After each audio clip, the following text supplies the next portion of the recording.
Welcome back, everyone, to another episode of the 5 and 20 podcast by Remarkable Academic Foods. I'm your host, Joshua Miller, where we have at least another 5 questions in 20 something minutes. And today's episode is all about teaching kitchens and food is medicine. Our guest, Dr. Deb Kennedy, PhD and chef, blends nutrition, science, and culinary arts to foster healing on a global scale. Simply put, she is dedicated to helping people improve their health through food.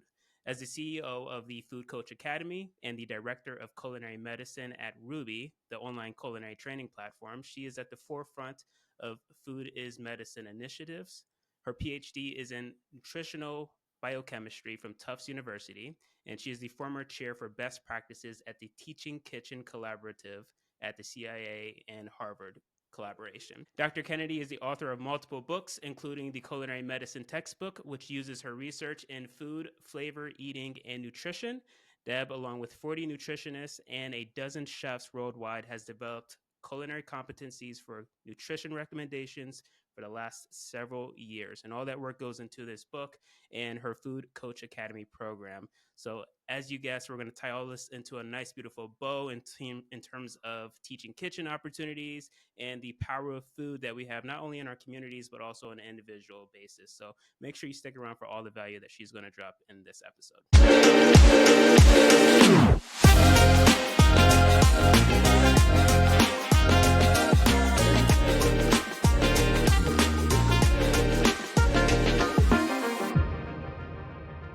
Dr. Deb, thank you for taking the time to join us today and talking about these very, very important topics. And before we get into more about you and all of these great lessons that you have to bring to us, I want to have one icebreaker question for you. And this one I think is kind of a test a little bit, but I'm interested to hear what it is. What are you going to have for dinner tonight? Food is Oh, power, I can right? totally tell you because my brother's coming up from Georgia. So I like making one pot meals. I live in Vermont and it's like 3 degrees out. So out comes my big stock pot. And I am making a white bean turkey chili. Oh, I'm going to nice. do smashed potatoes with it. And for dessert, because he's my brother and I haven't seen him in a while, chocolate souffle for dessert. Nice, Yeah. nice. I love Now, that. without the dessert, I usually cook like that every day. I'm whipping up like a one pot something that just takes me through a couple of days. The Uh, the dessert, however, is a specialty. Special treat. Awesome. Well, I don't think my meal is going to be as comforting as that. It is very cold. I'm in upstate New York, so totally get it. And chicken pot pie has been calling my name, I feel like, recently. So it might fit in with Yum. that.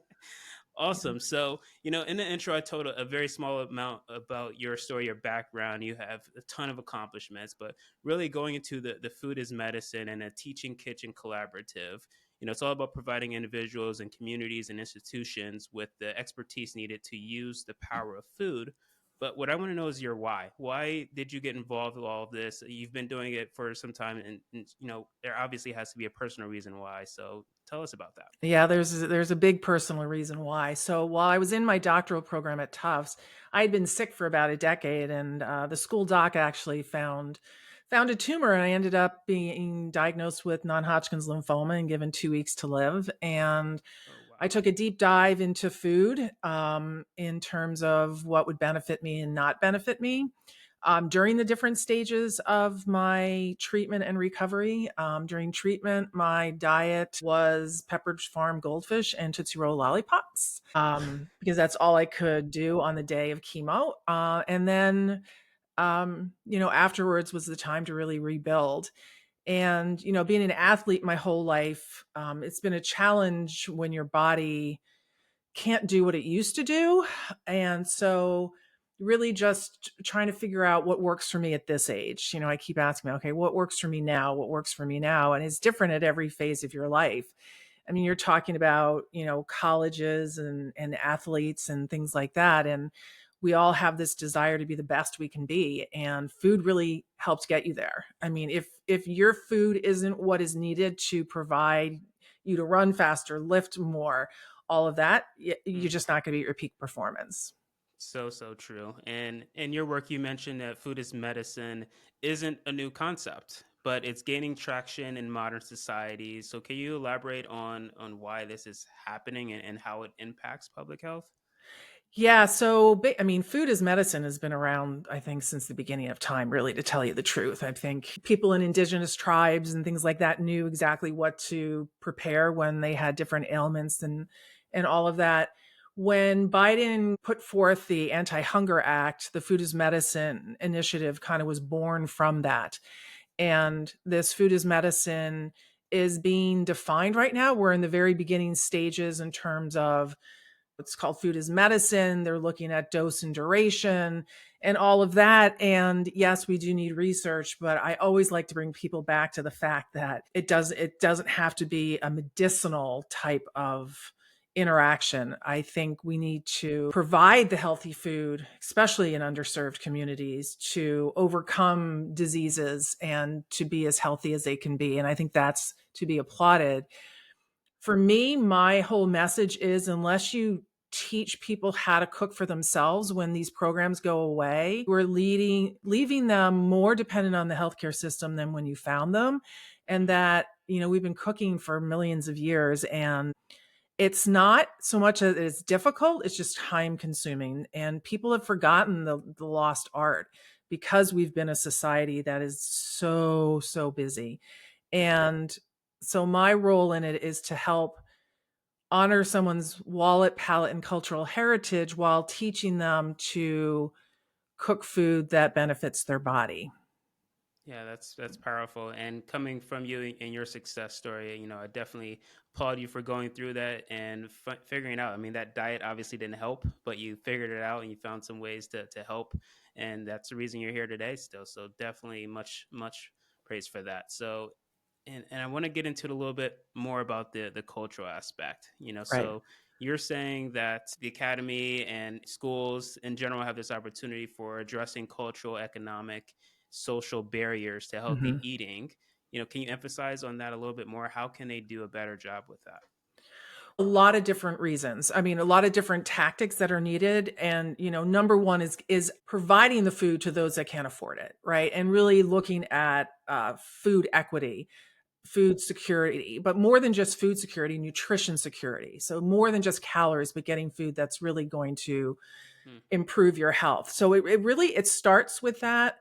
And then like so for instance, in the Food Coach Academy, I train our coaches to not rely on recipes per se, but to rely on recipes that can be substituted. So Hmm. for instance, like build a soup. You, based on your palate and what you like, I'll ask you, all right, choose the protein source, choose your spices, choose the vegetables that you want to do. And here's how you put together a soup. So you're learning culinary techniques to put together a soup, but you, based on what you have in your kitchen, what you like, get to put together that soup. So I'm not asking you to go out and buy something you can't afford or are going to throw away or have no idea what it tastes like. And in culinary medicine, really honoring that is to me an essential element. And my goal at the Food Coach Academy is to train community members to be that culinary teacher. I want like teaching like. So no matter what the community looks like, I want those community members reaching out to their community members and friends because most people have the capacity to learn to cook. Yeah. And in the Food Coach Academy, we teach you how to teach others to cook. So it's not overwhelming. We ask you to make one small change at a time. And that's Yeah. an essential element in all of this. Just one small change at a time. Because if I ask you to eat a healthy diet, I'm asking you to follow over 160 dietary guidelines at once. And people just implode. Like, where do I start? I can't do it. It's not sustainable. I don't know what to do. Okay, Josh, can you just work on your fruit intake this month? Let's work on that. Yeah. Where are you at? What do you like? Do you have a variety? All right, let me show you how to make an incredible fruit salad or how to dip fruit in chocolate or how to grill fruit or add it to salads, add it to savory meals. And so your taste buds are leading the way. Yeah, I love that concept. And you had me at not following recipes. I'm obviously guilty of that, being a chef background. So it definitely is one of those things where I feel like you're right. I feel like we go into these teaching situations and we say, all right, here's your recipe and go. Yeah. And yeah, I love that approach of like, let's go in a little bit deeper and let's bring in those Hmm. healthy initiatives and say, this is a guideline for a recipe, right? Right. And what is it that you want individually? And I love Yes. that concept. Yeah. Awesome. And you've been involved in teaching kitchen initiatives. Can you share more about the role that they are playing in terms of the improvements that you're seeing in people's lives when people actually grab a hold of this concept and they run with it? Yeah, I mean, the Teaching Kitchen Collaborative that's at the Culinary Institute of America and that Harvard initiative, Yeah. they also have a research consortium and they're actually studying these. So everything from they went into a college and they named the fruits and the vegetables different titles. Like one Mm, would be healthy beans and the other one might be New Orleans beans, and the other one might be homemade mama's beans or something. And they're looking at just even the words, how you present it. And if you use the healthy whatever in front of it, they're not going to grab those as much as if you put like you focus on the flavor. So for me, this opportunity to focus on flavor is really the superpower of food as medicine. We need to focus on flavor and lead with flavor, and the reason for that is everybody has so much information, and how do we teach the skills? So it's yeah. all about the skill building. So teaching kitchens have been shown to improve intake of healthy food. um, One of the results of that 4-year project I did was the culinary medicine textbook series, and we have a whole textbook on teaching kitchens. You see them in hospitals, you see them in community centers, you see them in athletic centers at universities, and Yeah. they can pop up anywhere. They're in food trucks that then go to San Antonio, deliver the food, and then show them how to cook it. You can do whatever with teaching kitchens. I think if you like to cook and you want to have a big impact in public health, get out your whisk and your knife and go change the world one healthy bite at a time. Yeah, yeah, that's amazing. And I think you really hit a note there with me on the putting the healthy words in front of foods. I have a story, experience I went through where I was putting together menus, cycle menus for a college campus, and we were getting bombarded with we didn't have enough like vegetarian or vegan options, right? And we did, and I didn't change the ratio of what was there, but I started putting the words vegetarian and vegan in front of it, which stopped those complaints, but we ended up getting complaints from the other side saying you have too many vegetarian and vegan options. So it's like it was really difficult to find that balance of Yes. like, okay, we have to highlight without making it like blatantly in their face, like this is what this is all about from either a health or a preference standpoint. So I definitely understand what you Yeah. mean with that. Yeah, and when you look at the percentage of Americans that are vegan and vegetarian, we're talking like I think it's like 3% vegan and something like 5 or 6% vegetarian. So if you make that the goal for everybody, you're setting people up for failure. I say people get to decide how many plant-based products they add into their diet, and they go down the plant-based road, and when they say enough's enough, enough's enough. That's their right. And that's their choice. And it's our option as public health nutritionists and chefs to teach them how they want to eat more because they find it so delicious.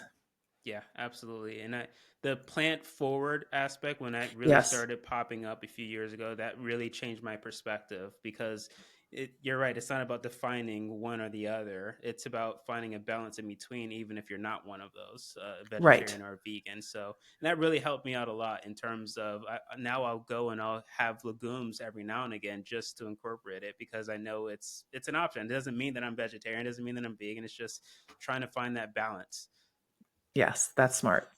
In terms of like the teaching kitchens themselves, what is the key? What or keys to make them successful overall? Like if someone's just starting out blank slate, they've never done a teaching kitchen, they never taught students how to cook, where do they start? What do they need to really be successful in this? Well, usually if it's within an institution, they're going to want to see a plan, but I would suggest you start out small, and because what ends up happening in all of these institutions, especially higher education, is that once you invite students in, they love it. It becomes like the number one class or activity that they want to do. Yeah.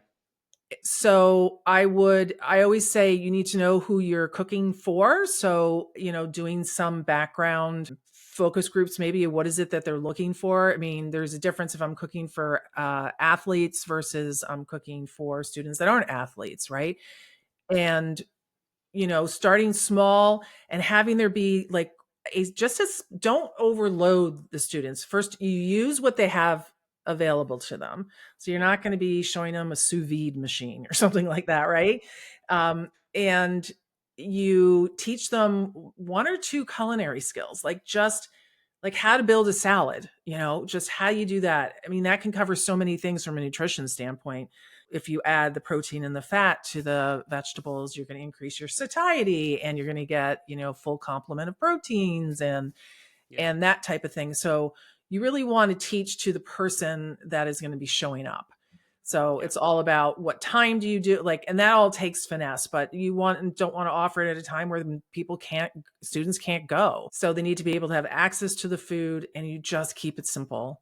And the focus is about connection. To me, I keep beating that drum. Really, food is about connection, and that's the essential element there.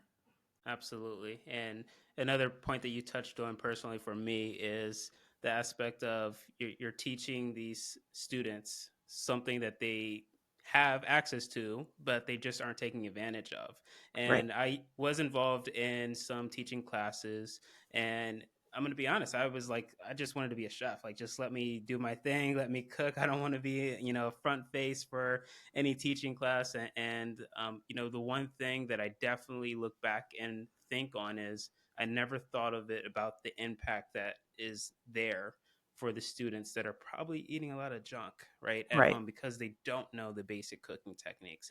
And really looking back, that was definitely an opportunity. And I think anyone that you have involved in this program, I think it's also a great idea to rotate, right? It doesn't have to be the same teacher every single time, Right.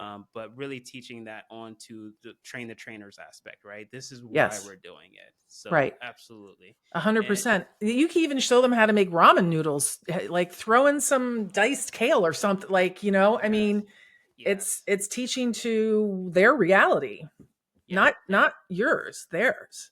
exactly, exactly. And speaking of ramen, so convenience foods, that's obviously a huge big factor I feel like in a lot of people's diets today is just Mhm. convenient, time saving. How do they balance the convenience of foods with the nutrition in their busy lives?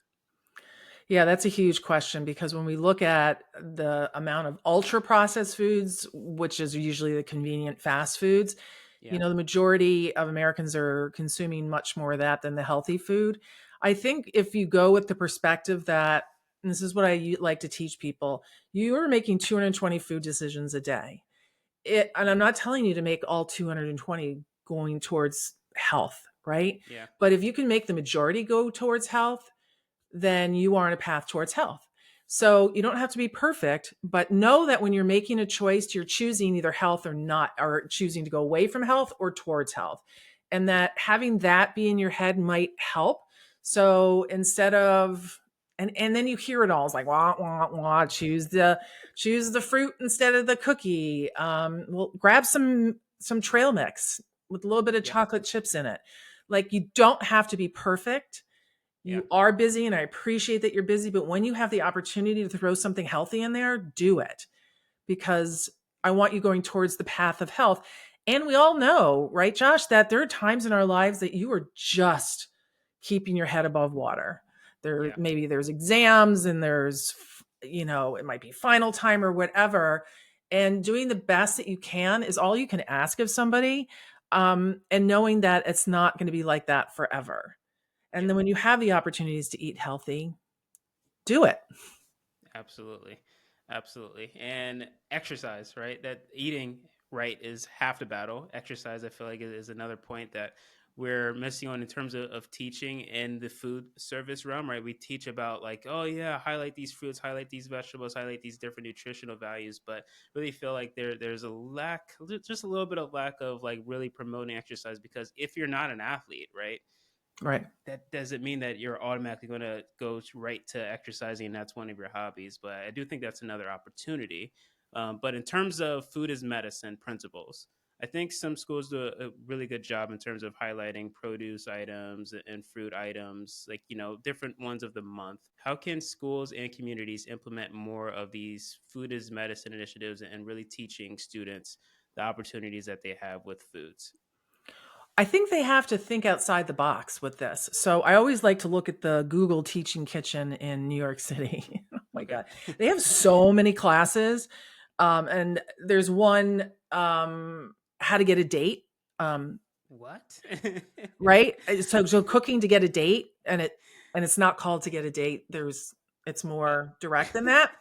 And you can infer that everything from that, but it's like, okay, all right. And you what I like in schools, especially when there's diverse population, yeah. having there be use the teaching kitchen to show diversity within your student population and give Yeah. the opportunity for people to share their cultural heritage through food. There's so Yeah. much knowledge that you get that way. So don't just think about, okay, this is for the nutrition class or this is for, the athletes. You need to think of it in every aspect of your university, in terms Yeah. of bringing people together, in terms of your health and wellness policies, and in terms of your engagement. Yeah, absolutely. And I think another great opportunity here, even with school districts, is, there's a lot of trainers going in to help with the staff, right? Train the staff. But there's also this opportunity, especially with your food coach academy program, of like, hey, let's teach some of our staff, maybe someone that's more passionate and wants to do more initiatives and get more involved with the Hmm. students, that hey, do you want to do a little cooking class, cooking demonstration with students, help them learn some different things? I think there's a huge opportunity there as well. It's like that half the battle is already being taken care of. We just got to finish through with the Right. other side of opportunities there. Yeah, and I think it gives a big message to people that you don't have to be a chef. Yes, You don't have exactly. to be a chef, people. You just don't have to be a chef. If you just understand some basic culinary techniques, which is what I cover in my textbooks from clinic to kitchen, Yeah, um, these basic. I'm actually coming out with maximizing flavor on February 11th, and it's really teaching you how to maximize your opportunity to transform food, but you do not have to be a chef to get this concept yeah, absolutely. and build Awesome. that skill.